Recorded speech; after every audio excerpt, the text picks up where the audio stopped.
today, climate change and the true cost of economic growth. Readers respond to George Monbiot's request to start a conversation about the links between climate breakdown and consumerism.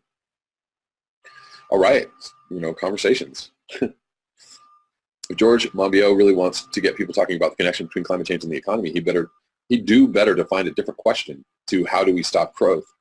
While growth continues, we'll never kick our fossil fuel habit. Well, there you go. And here we go with people saying, just unable to take, I'm sure, on board that concept. The elephant in the room is the assumption that nature's resources and capabilities are so large that they can be considered infinite and so excluded from the economic cost of production. This has an unintended consequence of rewarding destruction. Hence the German situation in Hambacher. Lignite has value because it can be sold to be burned.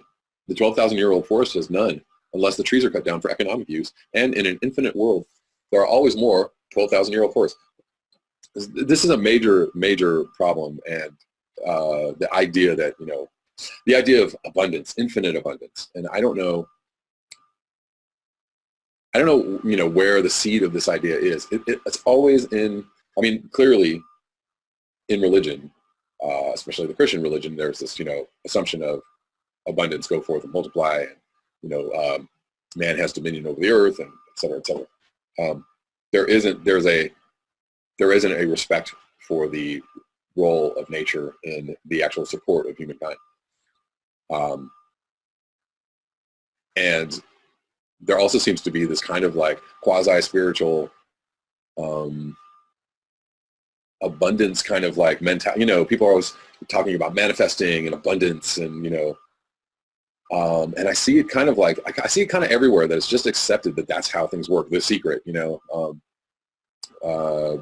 just drawing things to your life. And it's kind of the same as like praying for, whatever you want, right? Praying for wealth, or praying for a new car, or praying for, college tuition for your kid. And it is in direct,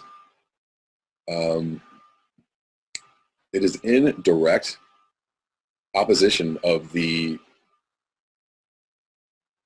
caretaking of the environment, to continually think that we deserve or should earn or be able to earn and have all the things that we want to have, or have all the money that we want to have, eat all the food that we want to eat, buy all the things that we want to buy. This idea is a direct threat to the environment, but it seems to be gaining more power. This idea, this abundance idea, this infinite, like we have everything we need, and we, this. It is based on God. It is, trust God will always give you everything you need, and on some level there is providing for people's welfare, but at what cost? At what, I don't see God providing for the welfare of animals right now. I don't see God providing for the welfare of species or trees, or or Arctic ice. God's not doing so well in that area. So it's super speciesist and super like humanist in kind of the grossest way, in kind of the ugliest way. And I don't really know how. It's just reinforcing the whole like we're okay, we're going to be okay, and everything that we're doing is just fine. And it's not just fine, and it's not okay, and it's not infinite abundance. I'm sorry, that's just false. And it's a little infuriating, a little frustrating, because I just see a lot of like self-help, motivational speaker, guru types, and even on down to people that are just kind of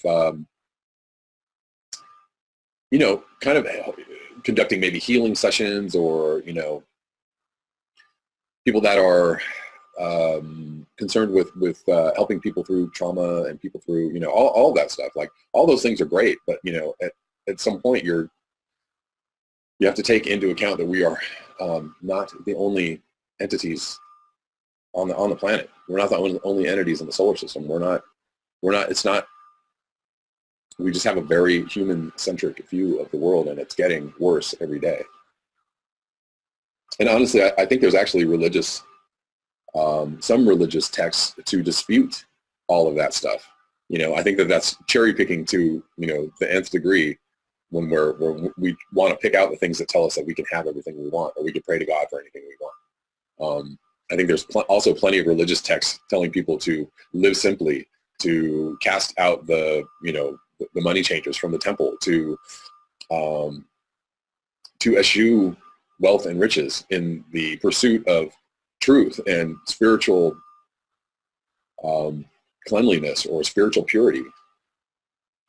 I don't hear a lot of talk about that anymore. That I used to hear that when I was younger, and I think that used to be part of the spiritual guidance was, to have less in order to give more, or to have more, or to have a better connection with God. Like, that's all gone now. Now it's just like, yeah, get in touch with God and get your connection with God going, and then you can have everything you want. You could have your Hummer, and you could have a boat, and you could have a jet ski, and you could have a vacation. Like, you can have, anything. And it's absolute madness, and it's absolutely untrue. It's actually, it's false. I wish that I could tell people that this was false without upsetting their whole little, like, rose-colored neo-spiritual outlook on life. And I'm rambling about this, but it's just really frustrating. Anyways, the Earth is not infinite. The universe is really big, but the Earth is not that big, and the Earth and its abundance is not infinite at all in any way, shape, or form, and we need to live within those guardrails, and we're not. Let's go back. This form of thinking might have been useful simplification when human population and activities were at the levels of the Enlightenment, when much of the philosophy that still drives the economy was developed. Indeed, from any one individual, the world was still a remarkably big place, and it is difficult to imagine it running out of anything. But a resource that would have supplied an Enlightenment-sized population for 500 years would last today. Today's just 35 years, excuse me. That's a very oddly written sentence. And that is without considering increased rates of consumption.